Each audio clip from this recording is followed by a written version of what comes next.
Hey YouTube, so we're going to do our 1500 mile review on the truck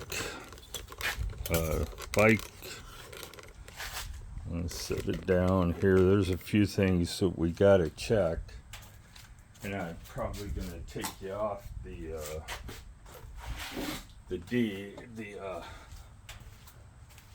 I can't really.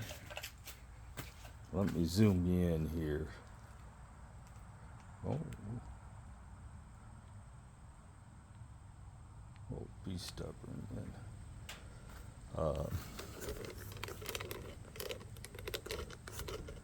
So it's going to be kind of hard to show, but we're going to measure the chain to see how the wear is.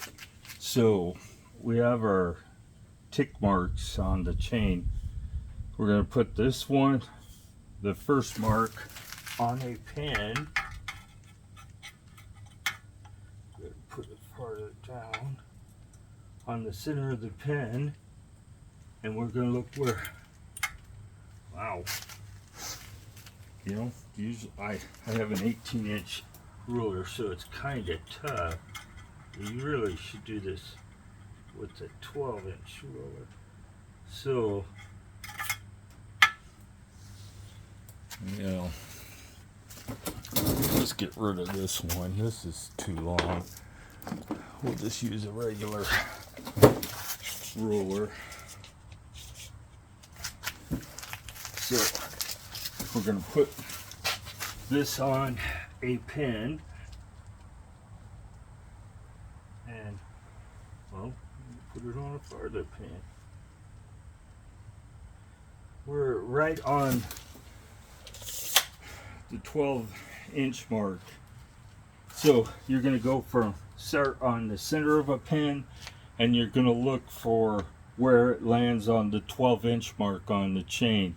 This is the center of the pin is on the 12-inch mark. So this chain is still good. It's still got probably another 500 miles on it. So I check this every 500 miles or so.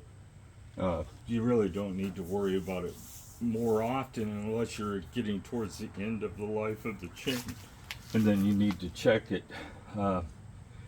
Things that'll make the chain last longer is proper lube and keeping the chain clean. If you ride on a dirty trail, and I ride on a crushed gravel trail, which is the same thing as a dirt road, so I get quite a bit of dirt on the chain.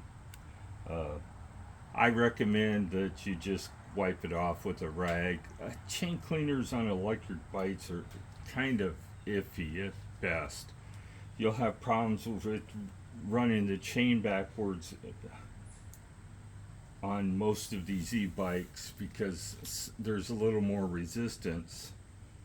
Maybe not on the electric, but it can be a problem.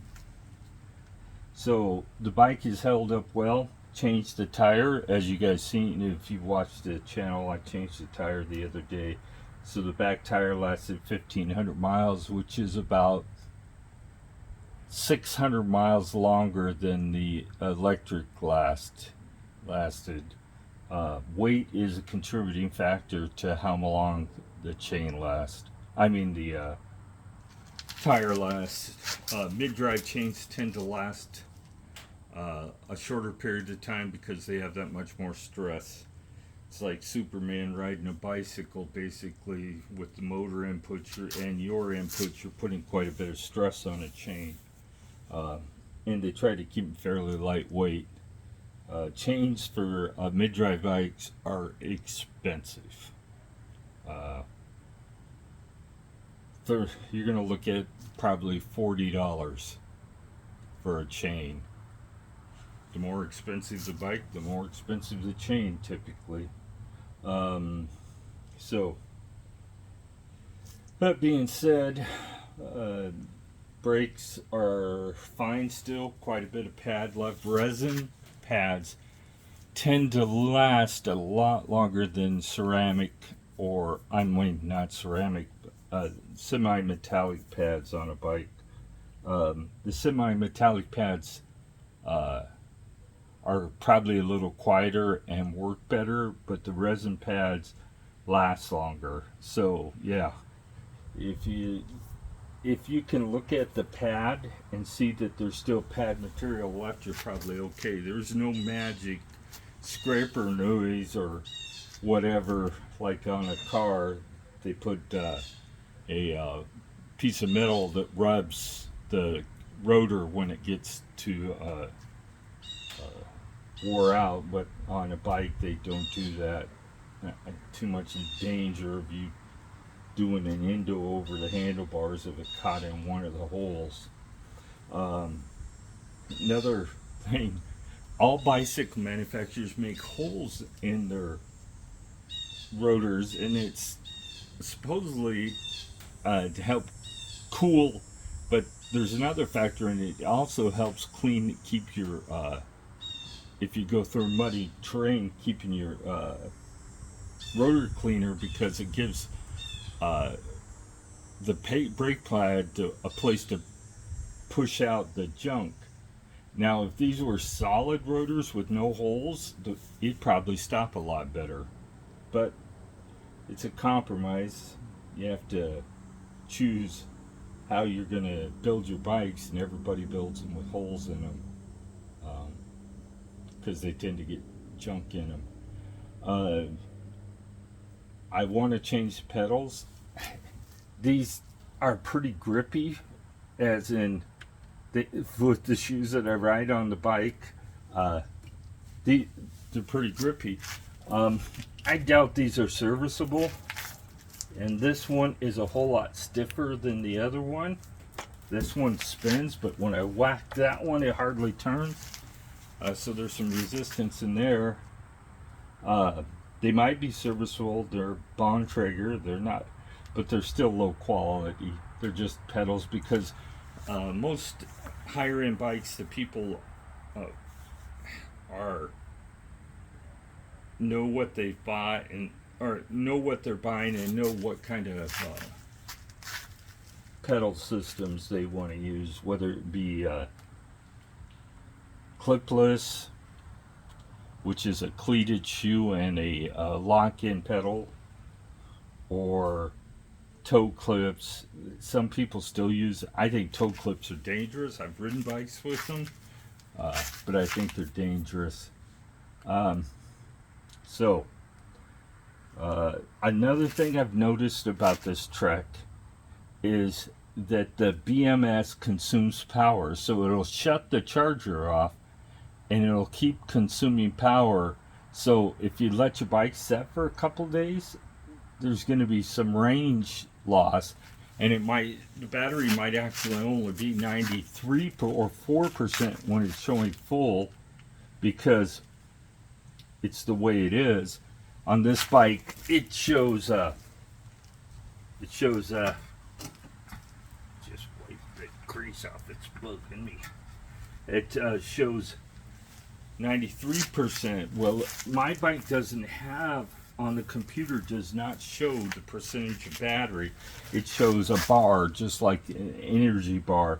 When you're riding, it's consuming the first bar, but it does not show you until it's consumed that whole bar where the battery is. So actually, when you're on the second bar, you're consuming the second bar, and and it'll still continue to show that. So you really have no idea where you are on the battery consumption. So I think if I look for an upgrade for this bike, one of the things I'm going to look at is a different computer. They make so many different computers for Bosch systems, and this bike, you can use them on any of their systems in their generation. This is a third generation Bosch motor. The fourth generation is either a smart system or smart bike system. So I cannot use that generation on this bike, but I can use the third generation computers, which there's quite a few out there, but it's a little bit expensive, and it's not as simple as just swapping out the computer up front. You actually have to unplug it from the motor, so that requires you to disassemble the motor and plug it in, unless there's some kind of plug inside the down tube, which I'm not really sure of. So when I finish with this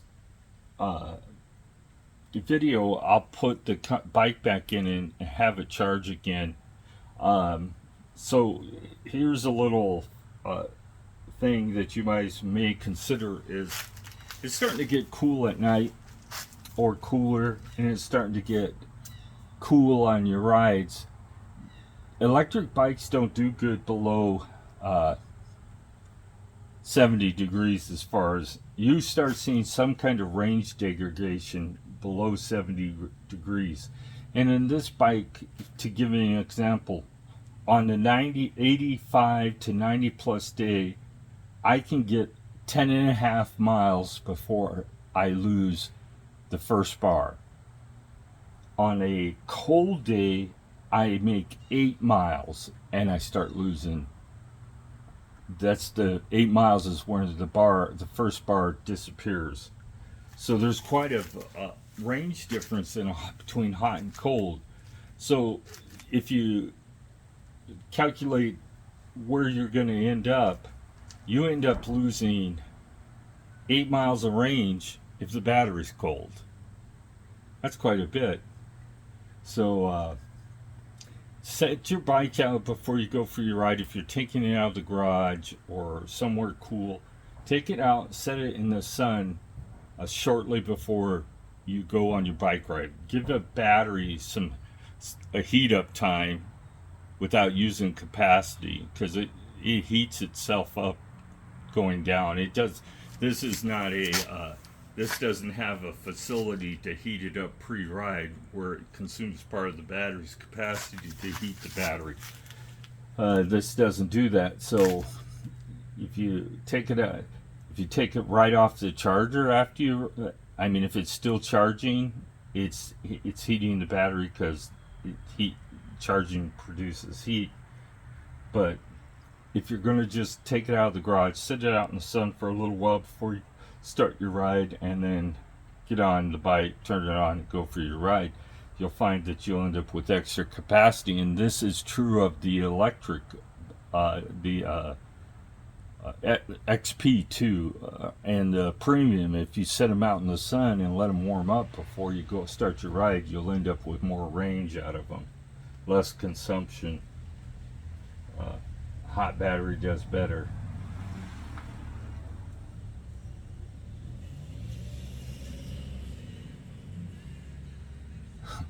Don't know what that was about.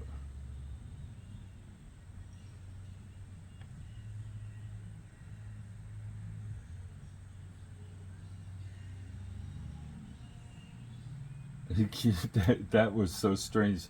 The guy slowed down to see what I was doing, and then he drove up to the street and slowed down and looked at another house. I wonder if they're casing him to steal stuff.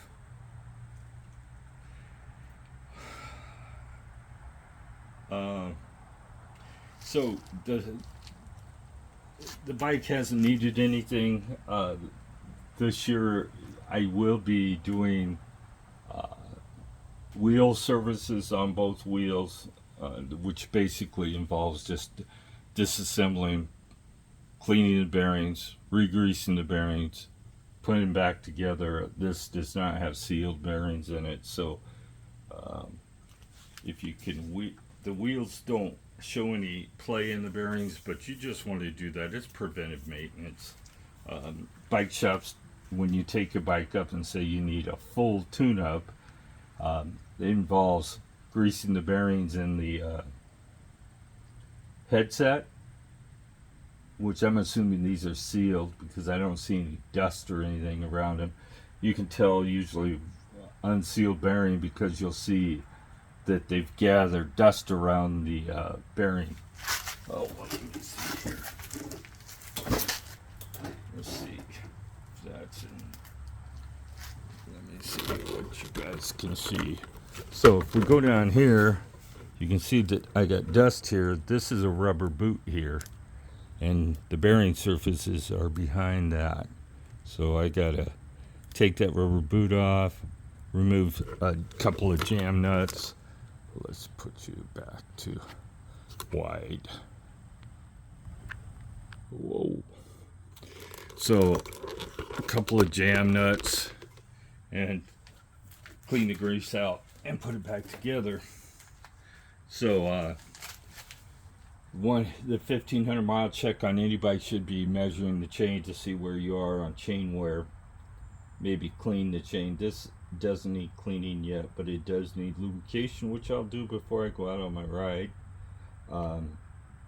And that's about it. You need to clean the bike. The best stuff to clean it with is if you're cleaning the painted surfaces, the best is going to be Pledge. And you can clean this. This is a flat mat. And you see these black stuff on here, but that's, remember, for my shoes, not from scratches. I don't know what that is. That's some kind of glue. Oh, that's where the bike shop sticker used to be. Came off within a couple miles of riding it, because that's where I put my foot through. The matted surface seems to be holding up fine, but it attracts dirt really bad, whereas a wax surface or a sealed surface seems to reject dirt better. So that's our 1500 mile review. Don't need brake pads yet. Got quite a bit of pad surface left. Don't need a chain yet. My electric, I had already changed the chain at 1500 miles. It was wore out. It was a cheap chain to start. I put a KMC chain back on it. I'm not sure. It wasn't too expensive. The 6, 7, 8 speed stuff's fairly inexpensive. It's when you go 9, 10, 11 that it gets more expensive. I have a lot of grease buildup on the this chain guard. I can see it starting to hang down here. I have to pull that off, but to pull that off, I also have to take the crank arm off. So I'm only going to do that once or twice every 2 or 3 years. I'll do it, because the problem with pulling that crank arm off all the time is that it eventually will have to be replaced if you keep pulling it off. See, this arm is the exact same arm that's on the other side. This is not a square taper. This is a splined system. You still have to use a crank arm puller, but it being splined, once you get to the end of the splines from taking it on and off, you're going to have to replace it, because it won't stay tight. You'll start to feel a little bit of movement in the crank arm.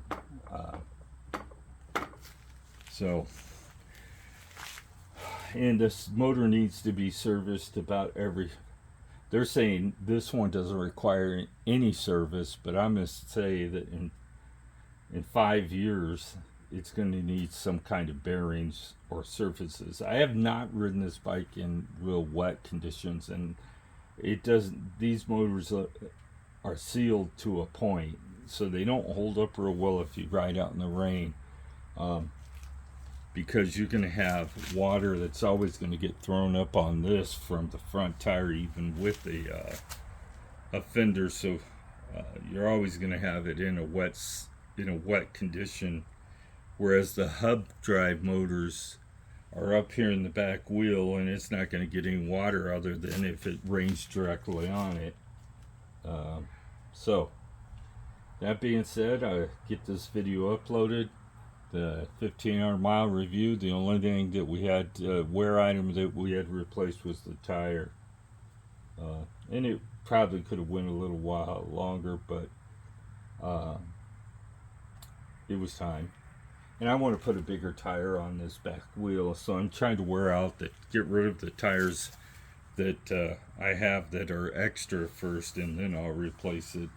I want to put a tire that's going to be almost an inch wider than this, because I have 3/4 of an inch clearance between the tire. I can stick my finger in there easy to get, so I'm going to put a little wider tire on it. They're a little hard to find, but here's a little unknown secret. Well, it's not a secret, but it's not real well known. This is a 29-inch tire. It is the same thing that I could put on a 29-inch mountain bike. Now, if I could buy a 29-inch by 2 tire for a mountain bike, I could put it on this. The size is 745C, but it is actually the same size as a mountain bike tire. The wheel is. So you could keep that in mind. If you can't find a tire that meets your needs, if you have this bike, maybe you can find a mountain bike tire. I wouldn't go any wider than 2 inches, though. You're going to be pushing it. If you go ride muddy terrain, you might actually rub the frame with the mud that gathers on the tire.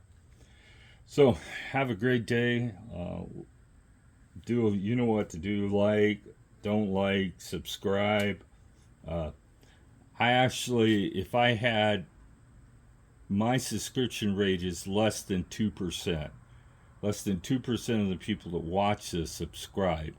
Now, 40% of the YouTubers, the people watch YouTube, don't even have a YouTube account. So I have a YouTube account, obviously, and there's a lot of people out there that do. Don't cost nothing for a YouTube account. It's a great resource for you doing your hobbies, if you have hobbies, or just self-help. Great source. You should subscribe, and if you're an expert in something that you do, or even not an expert, you can always post videos for your friends and family to watch to see what your life consists of outside the conversations you have when you meet. So keep that in mind. Have a great day.